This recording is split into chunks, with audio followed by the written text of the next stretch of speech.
things together, what would you have? What would you say that? The basics, original basics presentation from Convention of States, when you get to the plan part, you know, the problem, the solution, the plan, part of the plan is grassroots mobilization. And I think that's what this is. Okay, let's use that word then. So I'm pushing things along quickly, want to keep us on schedule. What about our resources? What are the main resources we have to mobilize the grassroots in the direction of self-governance? What are our resources that are available to us? People and technology. Okay. We don't have money. Yep, not money. That's for sure. Are state legislators a resource that we use? Those are people. Have to, yeah. So to me, I mean, they're a resource. I don't know if that resource is of much value. Or maybe that we're not using effectively? That might be too, you know, because Well, that's the problem with the past state. Because we've already done our part. Cheap. Our legislators We've to done- pass the resolution. We've done step 1 of 3. But we've got, the thing I like about 34 Ready is that there's a whole new batch of legislators going to be elected on November 6th, and we've got to educate them. Right. And re-educate the ones who are returning, because they've probably forgotten. But I'd argue we use that resource to get our application passed.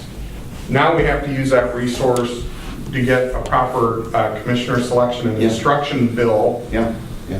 And then after convention, we have to use that resource to get ratification. Yeah. So that's why I say we've just done step 1 of 3. Indeed.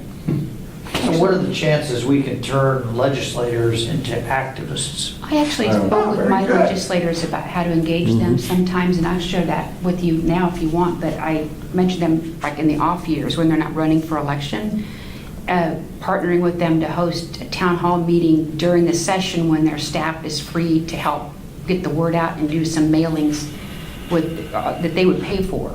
That in July of an election year, they're barred from doing that. Yeah. But in a non-election year, they can. And they both were, yeah, they do that. Wow. And it could be Convention of States focused and sponsored. But in an election year, go ahead and kind of let their election campaign be the focus. And then in the off years, we'd be the focus. Because, you know, sometimes you're even competing for the same volunteers. But we have to be careful not to turn that into a political campaign. Right. Or a political event for that legislator. Right. Yeah.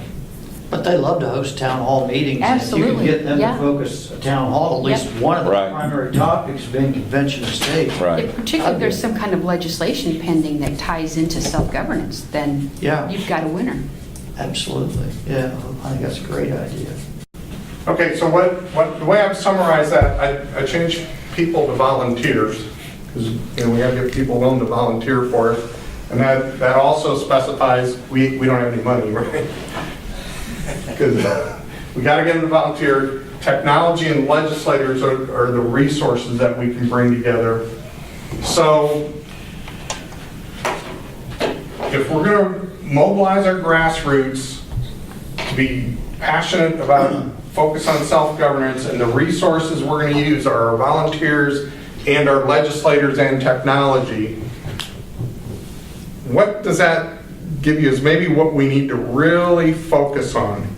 So I can halfway step out of the facilitator role and suggest that what's at the center of all of this, the thing that we could focus on, that's our one thing, is creating effective district captain legislator relationships.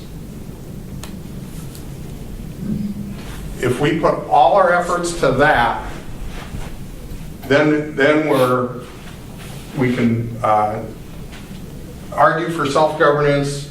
We're mobilizing people, recruiting district captains come in this. We're using these resources. So why do we need more petition signers? Because that enhances that district captain's relationship with the legislator. Why do we need a great training session? Because that mobilizes that district captain to effectively work with the legislator to get done what we want to get done. Why do we need a legislative strategy? That's ultimately to enhance the DC legislator relationship.